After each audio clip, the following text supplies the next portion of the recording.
प्रिय संस्कृत मित्राणी, नमः संस्कृता।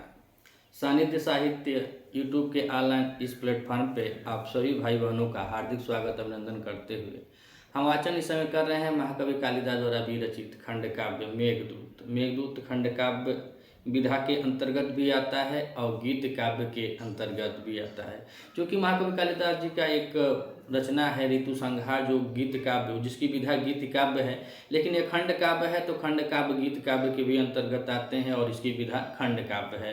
और दो गुण की रचना आप लोग जानते हैं कि जो महाकाव्य है रघुवंशम है और कुमार संभव है और 3 गो नाटक हैं। अगर आप इस चैनल पर नए हैं तो चैनल को सब्सक्राइब कर लीजिएगा, थोड़ा सपोर्ट करने के लिए। भैया अगर वीडियो में कुछ दिक्कत हो तो भी आप कह रहे हैं बार बार के कमेंट करके बता सकते हैं। अगर अच्छा लगत हो भोजपुरिया समाज के तो भैया तन सर सपोर्ट कर कम से कम चैनल के तो सब्सक्राइब आप लोग कर लिया जाए। अब तक देखे हम लोगों ने श्लोक नंबर 26 तक। 26 श्लोक में हम लोगों ने देखा कि यक्ष जो है वो मेघ को विदिशा में पहुंचा दिया। अब विदिशा के बाद वह विदिशा के ऐसे जगह पर उसको विश्राम कराया, क्योंकि दोस्त है और दोस्त के साथ साथ वह छोटा भाई भी बड़ा स्नेह है।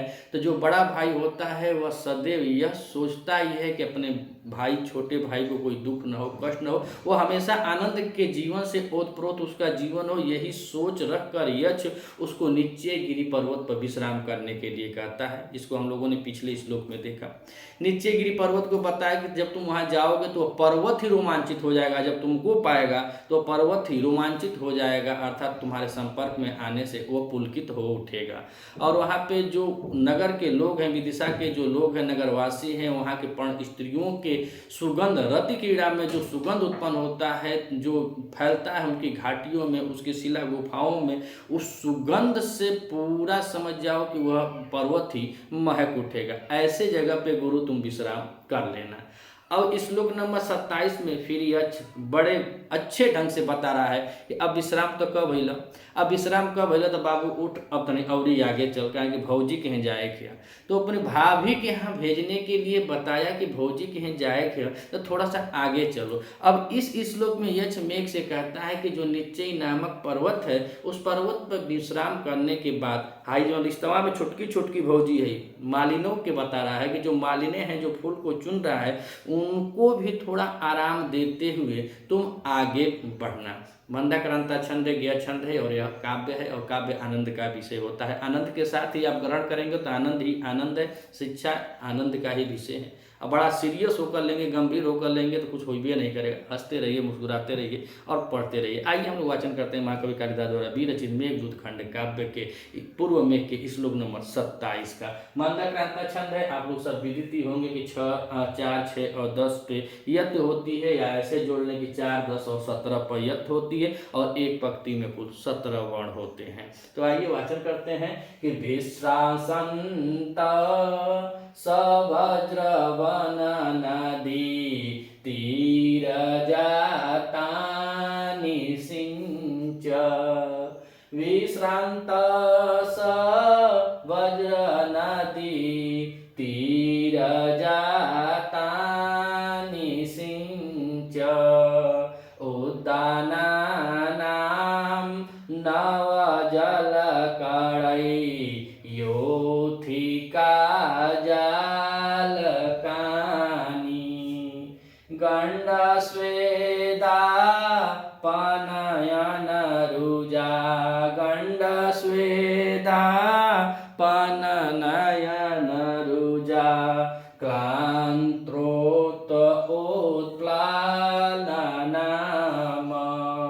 छायादान छड़ परिचित छायादान छड़ परिचित पुष्पलाभिमुखानां पुष्पलाभिमुखानां। माँ महाकवि कालिदास जी की रचना है। और इस श्लोक में बस विशेष रूप से देखा जाए तो यह कह रहे हैं कि विश्रांत है ना, विश्रांत के उपरांत, विश्राम खत्म हो गया है तो जब तुम ठहरे तो वहां पर विश्राम करने के बाद वज्र माने आगे बढ़ते हुए पुष्पलाभी मुखाना, इन पुष्पलाभी जो फूलों को चुनने वाली जो मालिनी हैं, जो मालिनी हुए, उन लोगों के मुखों को छाया देते हुए, उनसे परिचित करते हुए बाबू थोड़ा सा आगे बढ़ते जाना। काहे कि सावन महीना नजदीक है, भौजी दुर्जोहत है, तो थोड़ा सावन महीना तक तुम पहुंच जाना। तो बस इतना ही बताया कि विश्रांत करने के बाद इन मालिनी जो है, यह मालिनी जो है जो फूल को चुनती है, उनको मुखों को थोड़ा सा छाया प्रदान करते हुए चीर परिचित होते हुए गुरु थोड़ा तेज गति से आगे बढ़ना। तो आइए हम देखते हैं कि अब साहित्य की भाषा में कवि जी क्या लिखे हैं। तो कह रहे हैं कि विश्रांतः स, विश्रांतः स अर्थ यह होता है कि विश्राम करने के, यानी कि करके, जो विश्राम करना था नीचे गिरी पर्वत पे, पिछले श्लोक में हम लोगों ने देखा तो नीचे गिरी पर्वत पे पूरा सुगंध उगंध लिया, पूरा आराम से वहाँ बैठा था, वो पर्वत भी पुलकित हुआ और बड़े आनंद के साथ विश्राम किया।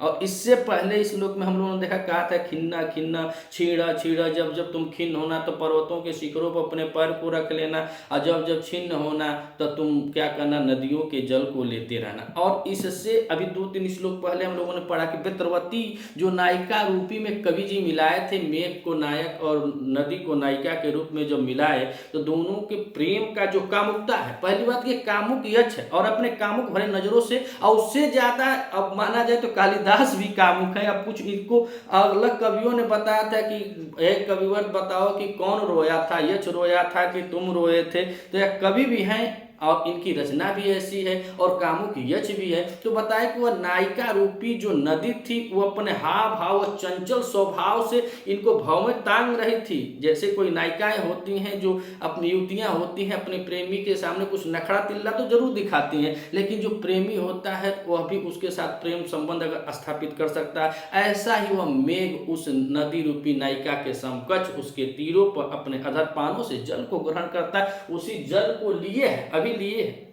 उस जल को अभी धारण किया हुआ है और धारण करके यहाँ पे नीचे गिरी पर्वत पर विश्राम भी कर लिया है। और विश्राम करने के बाद विदिशा में आया, विश्राम में नीचे गिरी पर्वत पर विश्राम किया। और विश्राम करने के बाद अब कवि जी कह रहे हैं कि विश्रांत स, विश्राम करके, अब विश्राम कर लिए हो तो कह रहे कि विश्राम यानी विश्राम करके, कह रहे कि वन नदी तीर जातानी, वन माने वन में, नदी माने नदी, और तीर पर किनारे, यानी कि कोई तीरे तीरे, नदी के तीर, भोजपुरी में बताया तो नदी के तीरे तीरे जातानी माने उत्पन्न।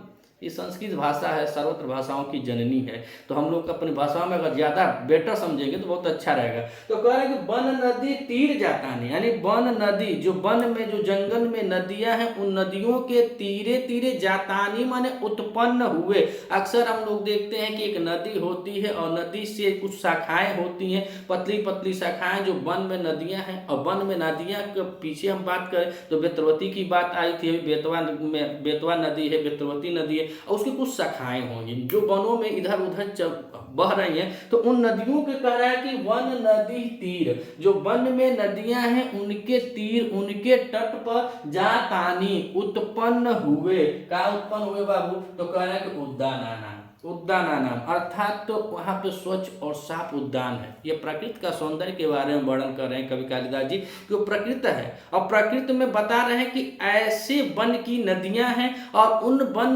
नदियों के तीरे तीरे, यानी कि उनके तटों पर उत्पन्न जो उद्यान है, उद्यान जिसको उपवन कहा जाता है, जिसको बड़े बड़े लोग, अब अडानी अंबानी लोग खूब अच्छा सा रुपया पैसा करोड़ों में देकर उद्यान बनाते हैं, लेकिन प्रकृति स्वयं अपने आप में ईश्वर है। तो प्रकृति ही है, तो प्रकृति ईश्वर है। तो कह रहे हैं कि वन नदी तीरे जातानी, वन नदियों के तीरे तीरे अर्थात किनारों पर जातानी माने उत्पन्न हुए, उद्यानानाम उद्यानों में अर्थात उपवन में। और उपवन में कह रहे हैं कि उपवनों की, उद्यानानाम उपवनों की, यूथिका है जाल कानी। यूथिका कहा जाता है बाबू जूही के पुष्पों को, और जूही के जो पुष्प होते हैं वह जाल मतलब वह गुच्छों में फैले होते हैं, छोटा छोटा आप लोग देखे होंगे झाड़ियों में जूही के पुष्प होते हैं, श्वेत श्वेत होते हैं, छोटे छोटे होते हैं। तो कह रहा है कि नदी के किनारे उद्यानों में उत्पन्न यूथिका जाल कानी अर्थात जूही के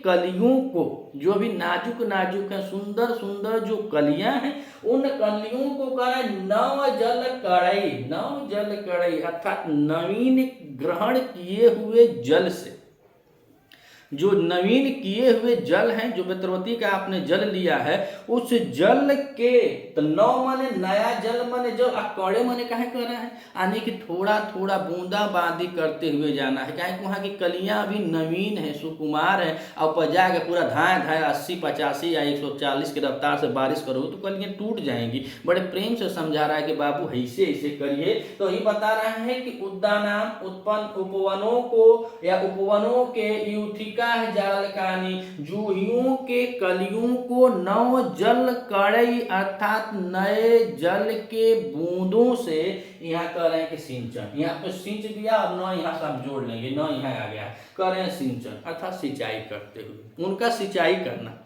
जो नई नई कलियां उगी है उनकी सिंचाई करना, विश्राम कर लेना। विश्राम करने के बाद जब आगे बढ़ना तो वन नदियों के तीर पर, जो किनारे पर उत्पन्न उद्यान है, जो उपवन है, उपवनों के जूही के कलियों का नए जल अर्थात नवीन जल कड़ई, नवीन जल के बूंदों से, हल्का हल्का फुहारा टाइप का समझ जाइए, उस फुहारे टाइप के जल से सिंचन करना अर्थात उसको सिंचित करते आगे बढ़ना। 2 लाइन में कवि जी यही बतलाए कि वह ऐसे यक्ष मेघ को कह रहा है। अब हम तीसरी और चौथी लाइन में देखते हैं कि तीसरी और चौथी लाइन में यक्ष क्या कह रहा है मेघ से। तो कवि जी लिखते हैं कि गंडः स्वेदा पनयन रुजा क्लांत्रोत्पलानाम। तो करें गंडः स्वेदा अपनयन रुजा। गंड माने होता है कपोल, कपोल मतलब गाल। तो कह रहे हैं कि गालों पर, अस्वेदा मतलब होता है पसीना। अब गर्मी है, मेघ अभी आ रहा है, इससे पहले तो गर्मी है जिस तरह इस समय पड़ रही है।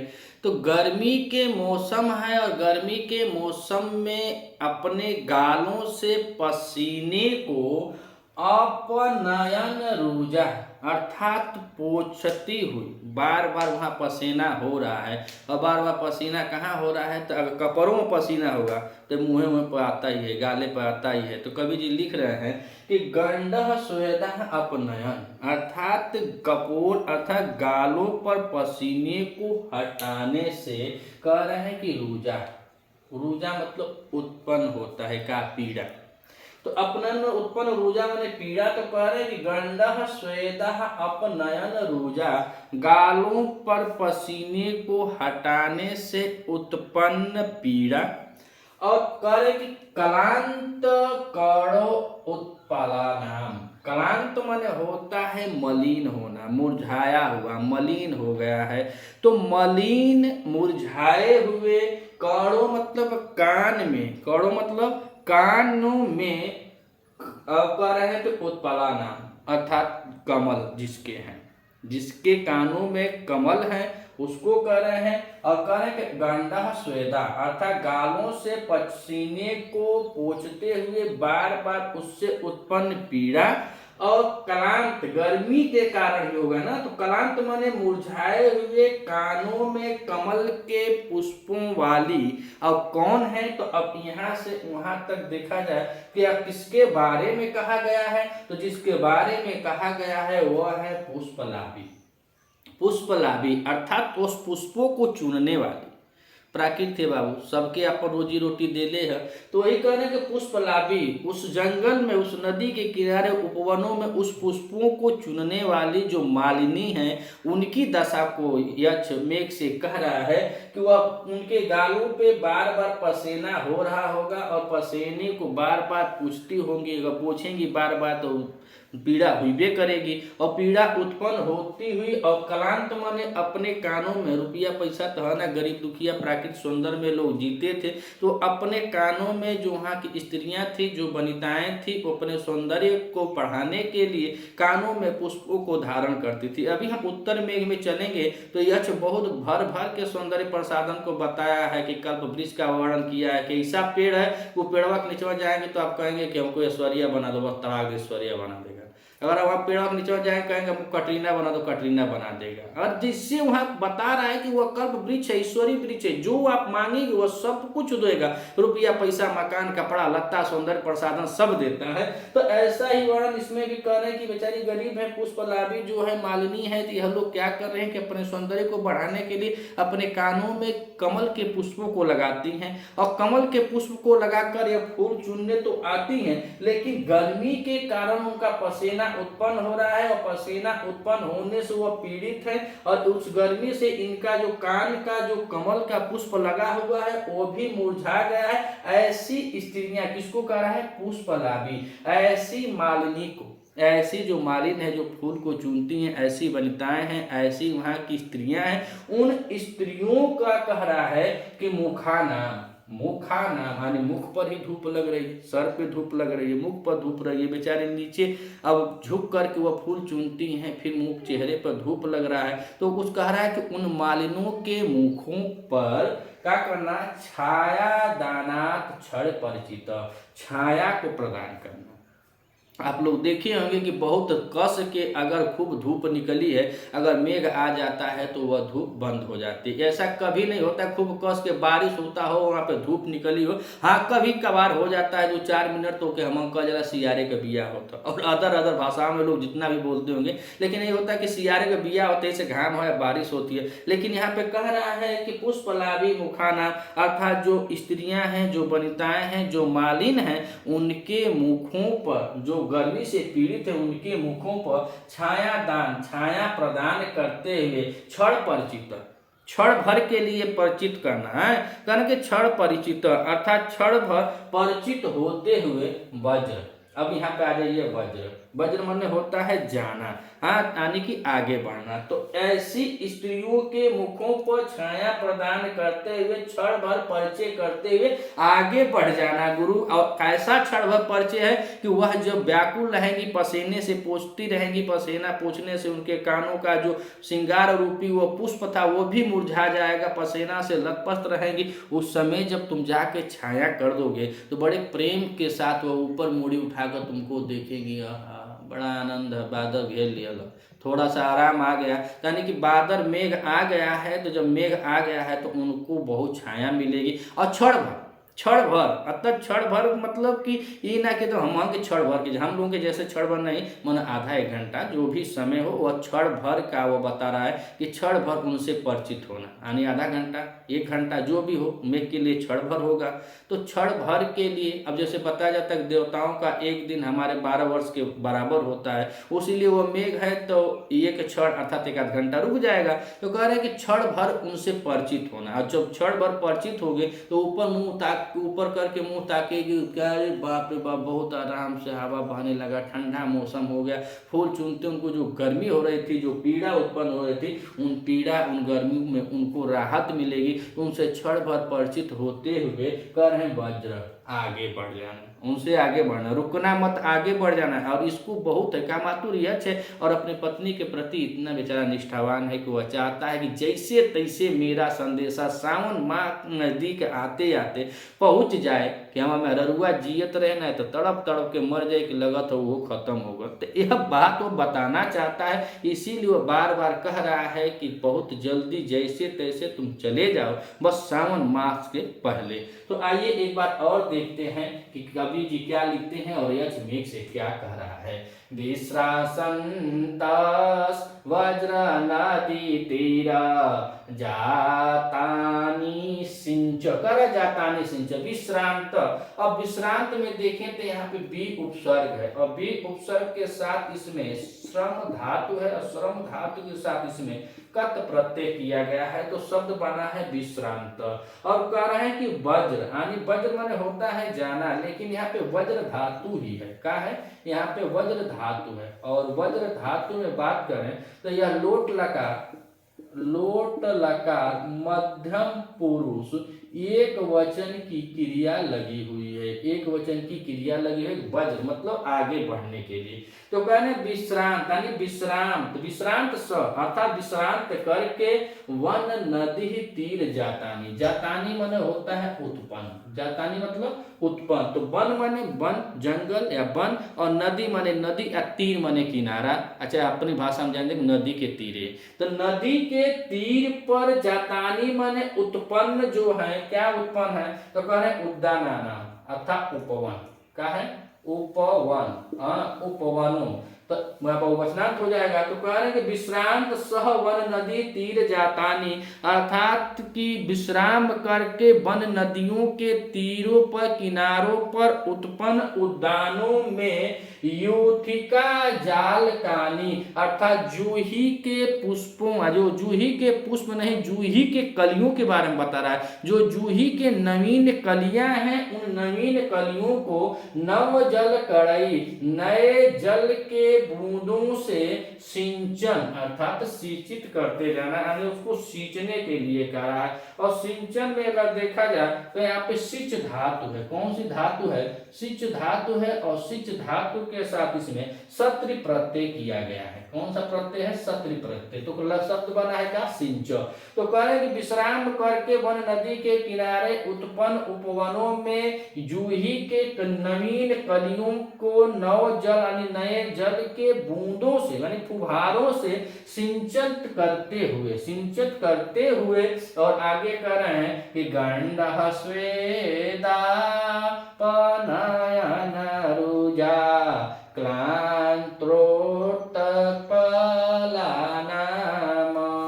तो कह रहे गंडः, गंड माने होता है कपोल। कह रहे हैं कि कपोल, और कपोल मतलब हिंदी में देखा जाए तो गाल होता है। तो कह रहे हैं कि कपोल स्वेदा, और स्वेदा मतलब होता है पसीना, और स्वेदा में क्या होता है?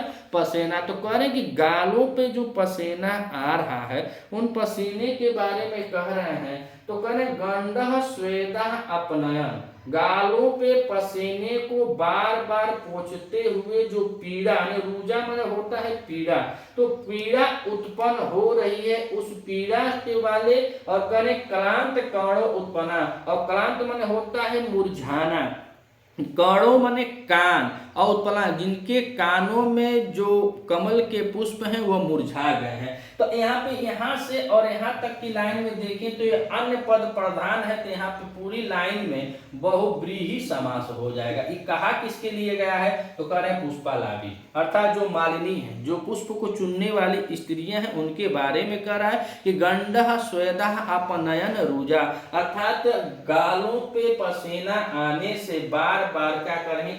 वह पीड़ित है। और अपनयन में देखा जाए तो यहाँ पे अप है और अप के साथ नी है और नी के साथ यहाँ पे लुट प्रत्यय लगा हुआ है। तो करेंगे गंडः स्वेदा, और गंडः स्वेदा, और उसके बाद करें कि रुजा। अब रुजा में हम लोग देखें तो रुजा में भी अगर देखा जाए तो यहाँ पे रुज, और रुज के साथ यहाँ पे अंग, और अंग के साथ यहाँ पे टाप प्रत्यय किया गया, तो शब्द बना है रुजा, अर्थात स्त्री प्रत्यय है। टाप डीप डीस ऐसे आते हैं, चार प्रत्यय जो होते हैं, द्वितीय स्त्री प्रत्यय है, तो स्त्री के लिए। तो गंडः स्वेदः अपनयन रुजा, अर्थात कि वह गालों पे पसीने को आने से यानी उत्पन्न होने से बार बार पोंछते पोंछते रुजा माने पीड़ित है।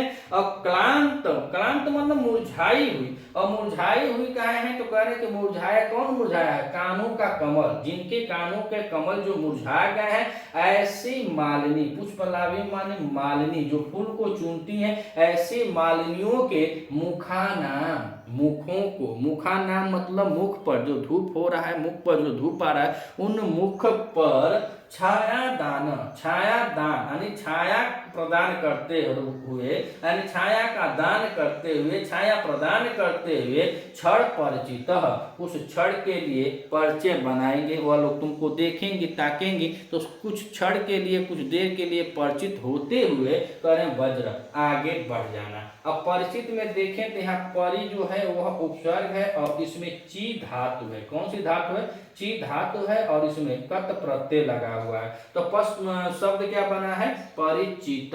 तो कह रहे हैं कि छाया दान क्षण परिचित, कुछ देर के लिए उनसे क्षण परिचित होते हुए वज्र माने आगे बढ़ जाना। और दान में देखें तो यहाँ पे दान में दा धातु है और दा धातु के साथ इसमें लिप्त प्रत्यय इसमें भी है, तो शब्द बना है दान। तो छाया दान, छाया प्रदान करते हुए, क्षण परिचित, क्षण भर के लिए उनसे परिचय प्राप्त करते हुए कह रहे हैं वज्र, आने की आगे तुम बढ़ जाना। और कहाँ बढ़ जाना? तो कह रहे हैं कि जहां तुमको, कहाँ जाएगा यह? तो जाएगा कहाँ? यानी कि इसको अलकापुरी जाना है, यश की पत्नी के पास जाना। तो कह रहे तुम आगे बढ़ जाना। अगर पुष्पलाभी में अगर देखा जाए तो इसमें पुष्प है और पुष्प के साथ इसमें ली धातु है, ली जो ली होता है, ली धातु है और ली धातु के साथ पहले इसमें अण प्रत्यय किया गया है और फिर स्त्रीलिंग बनाने के लिए इसमें डिप प्रत्यय किया गया है। तो स्त्रीलिंग बनाने देखिए यहाँ पे टप प्रत्यय लगा था, यहाँ पे डिप प्रत्यय लगता है, वो डिस प्रत्यय होता है, ऐसे प्रत्यय लगते हैं। तो कह रहे हैं कि पुष्प के साथ ली धातु में अण प्रत्यय करने के बाद डिप प्रत्यय करने पर शुभ शब्द बना है क्या? पुष्पलाभी अर्थात मालिनी। तो दूसरी लाइन में, तीसरी और चौथी लाइन में कहा है कि गालों पर पसीना होने से जो बार बार उसको पोंछती हैं, उससे जो दुख पीड़ा उत्पन्न हो रही है और जिनके कानों में जो पुष्प कमल के हैं वह मुरझा गए हैं, ऐसी मालिनियों को, ऐसे फूल चुनने वाली, ऐसे पुष्पलाभियों के मुखा नाम मुखों पर छाया दान, छाया प्रदान करते हुए क्षण परिचित, क्षण भर परिचय प्राप्त करके वज्र आगे बढ़ना। उससे तुम क्या करना? आगे बढ़ना। अब ये आगे बढ़ा रहा है और आगे के श्लोक में अब यह बताएगा आपको जाना कहाँ है। तो अब बाबा हर हर महादेव की नगरी महाकाल उज्जैनी का दर्शन करवाएगा। अब यहाँ से हमको उज्जैनी पर भेजता है। यहाँ पे विदिशा थी और विदिशा के बाद अब हमें उज्जैनी यक्ष भेजेगा कि उज्जैनी में मेघ को बताएगा कि उज्जैनी में जाना है तो क्या करना है, महादेव के मंदिर पर कैसे तुम जाओगे, महाकाल तुम कैसे पहुँचोगे, यह सब व्याख्याएं हैं। अगर आप इस चैनल पर नए हैं तो चैनल को सब्सक्राइब कीजिएगा। वीडियो आपको कैसी लगी कमेंट करके बता सकते हैं, कमेंट तो कर सकते हैं कि हम पैसा तो नहीं मांगते हैं, चाहे चैनल को सब्सक्राइब कर दो तो पैसा मांगते कुछ नहीं। हमारे इस चैनल पे पूरी वीडियो पब्लिक है, हम किसी पर प्राइवेट नहीं करते ना, कोई वीडियो हमारी प्राइवेट है।